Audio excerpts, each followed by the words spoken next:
پیدائش کی کتاب 18واں باب۔ ابراہیم سے ایک بیٹے کا وعدہ۔ پھر خداوند ممرے کے بلوتوں میں اسے نظر آیا، اور وہ دن کو گرمی کے وقت اپنے خیمے کے دروازے پر بیٹھا تھا، اور اس نے اپنی آنکھیں اٹھا کر نظر کی، اور کیا دیکھتا ہے کہ 3 مرد اس کے سامنے کھڑے ہیں۔ وہ ان کو دیکھ کر خیمے کے دروازے سے ان سے ملنے کو دوڑا اور زمین تک جھکا، اور کہنے لگا کہ اے میرے خداوند، اگر مجھ پر آپ نے کرم کی نظر کی ہے تو اپنے خادم کے پاس سے چلے نہ جائیں، بلکہ تھوڑا سا پانی لایا جائے اور آپ اپنے پاؤں دھو کر اس درخت کے نیچے آرام کریں۔ میں کچھ روٹی لاتا ہوں، آپ تازہ دم ہو جائیں، تب آگے بڑھیں، کیونکہ آپ اسی لیے اپنے خادم کے ہاں آئے ہیں۔ انہوں نے کہا، جیسا تو نے کہا ہے ویسا ہی کر۔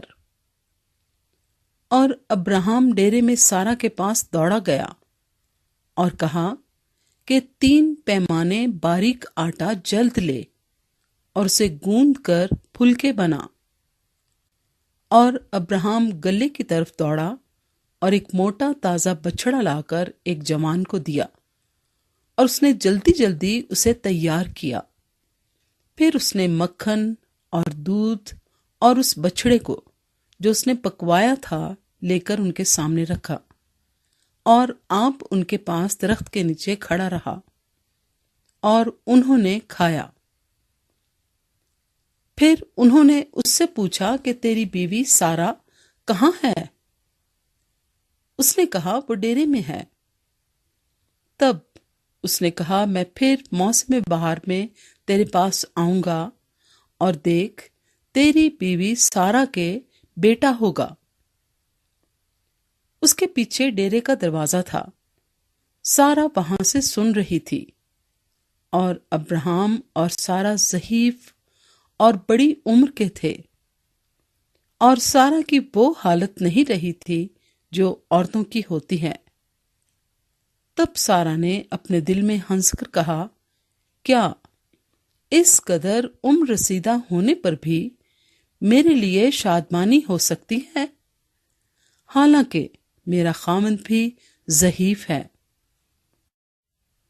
پھر خداوند نے ابراہیم سے کہا کہ سارا کیوں یہ کہہ کر ہنسی کہ کیا میرے جو ایسی بڑھیا ہو گئی ہوں واقعی بیٹا ہوگا؟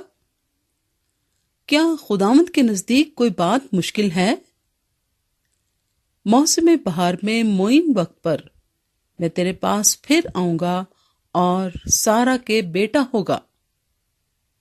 تب سارا انکار کر گئی کہ میں نہیں ہنسی، کیونکہ وہ ڈرتی تھی، پر اس نے کہا، نہیں، تو ضرور ہنسی تھی۔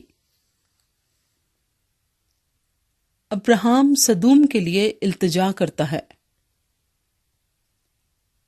تب وہ مرد وہاں سے اٹھے اور انہوں نے سدوم کا رخ کیا، اور ابراہیم ان کو رخصت کرنے کو ان کے ساتھ ہو لیا۔ اور خداوند نے کہا کہ جو کچھ میں کرنے کو ہوں، کیا اسے ابراہیم سے پوشیدہ رکھوں؟ ابراہیم سے تو یقیناً ایک بڑی اور زبردست قوم پیدا ہوگی، اور زمین کی سب قومیں اس کے وسیلے سے برکت پائیں گی، کیونکہ میں جانتا ہوں کہ وہ اپنے بیٹوں اور گھرانے کو جو اس کے پیچھے رہ جائیں گے وصیت کرے گا کہ وہ خداوند کی راہ میں قائم رہ کر عدل اور انصاف کریں، تاکہ جو کچھ خداوند نے ابراہیم کے حق میں فرمایا ہے اسے پورا کرے۔ پھر خداوند نے فرمایا، چونکہ سدوم اور عمورہ کا شور بڑھ گیا اور ان کا جرم نہایت سنگین ہو گیا ہے، اس لیے میں اب جا کر دیکھوں گا کہ کیا انہوں نے سراسر ویسا ہی کیا ہے جیسا شور میرے کان تک پہنچا ہے۔ اور اگر نہیں کیا تو میں معلوم کر لوں گا۔ سو وہ مرد وہاں سے مڑے اور سدوم کی طرف چلے، پر ابراہم خداوند کے حضور کھڑا ہی رہا۔ تب ابراہم نے نزدیک جا کر کہا، کیا تو نیک کو بد کے ساتھ ہلاک کرے گا؟ شاید اس شہر میں 50 راست باز ہوں، کیا تو اسے ہلاک کرے گا اور ان 50 راست بازوں کی خاطر جو اس میں ہوں اس مقام کو نہ چھوڑے گا؟ ایسا کرنا تجھ سے بعید ہے کہ نیک کو بد کے ساتھ مار ڈالے اور نیک بد کے برابر ہو جائیں۔ یہ تجھ سے بعید ہے۔ کیا تمام دنیا کا انصاف کرنے والا انصاف نہ کرے گا؟ اور خداوند نے فرمایا کہ اگر مجھے سدوم میں شہر کے اندر 50 راست باز ملیں تو میں ان کی خاطر اس مقام کو چھوڑ دوں گا۔ تب ابراہم نے جواب دیا اور کہا کہ دیکھیے، میں نے خداوند سے بات کرنے کی جرت کی، اگرچہ میں خاک اور راکھ ہوں۔ شاید 50 راست بازوں میں 5 کم ہوں۔ کیا ان 5 کی کمی کے سبب سے تو تمام شہر کو نیست کرے گا؟ اس نے کہا، اگر مجھے وہاں 45 ملیں تو میں اسے نیست نہیں کروں گا۔ پھر اس نے اس سے کہا کہ شاید وہاں 40 ملیں۔